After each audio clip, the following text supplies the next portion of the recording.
IPhone 16 series ఇప్పుడు ఎక్కడ చూసినా దీనిపై చర్చే.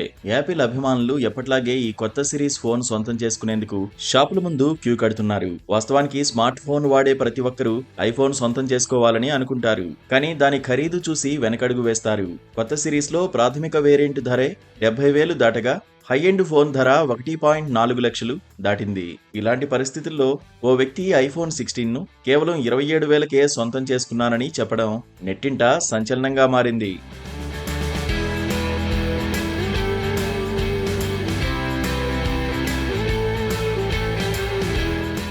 చర్చా వేదిక రెడిట్లో సదరు వ్యక్తి ఈ విషయాన్ని పంచుకున్నాడు.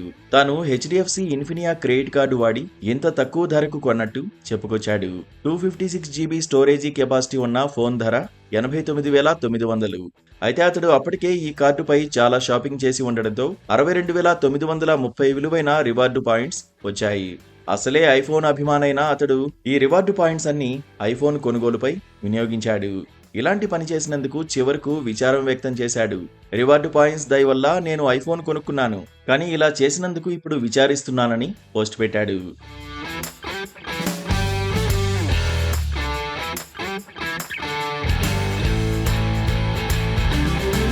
అతడి కామెంట్ వింతగా ఉండడంతో ఈ ఉదంతం ఒక్కసారిగా వైరల్ అయింది. ఎందుకు విచారం అంటూ జనాలు ప్రశ్నల వర్షం కురిపించారు.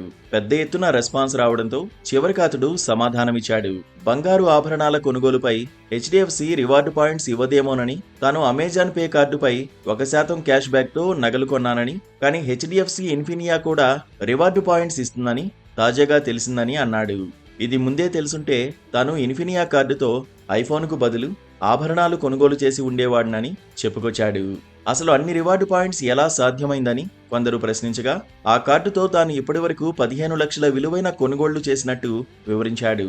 ఇక అనేక మంది తాము ఐఫోన్ కొనుగోలు చేసేందుకు రివార్డ్ పాయింట్స్ వాడలేకపోతున్నామని అన్నారు. కొందరు మాత్రం ఈ పాయింట్స్ మొత్తాన్ని ఐఫోన్ పై ఖర్చు పెట్టినందుకు పెదవి విరిచారు.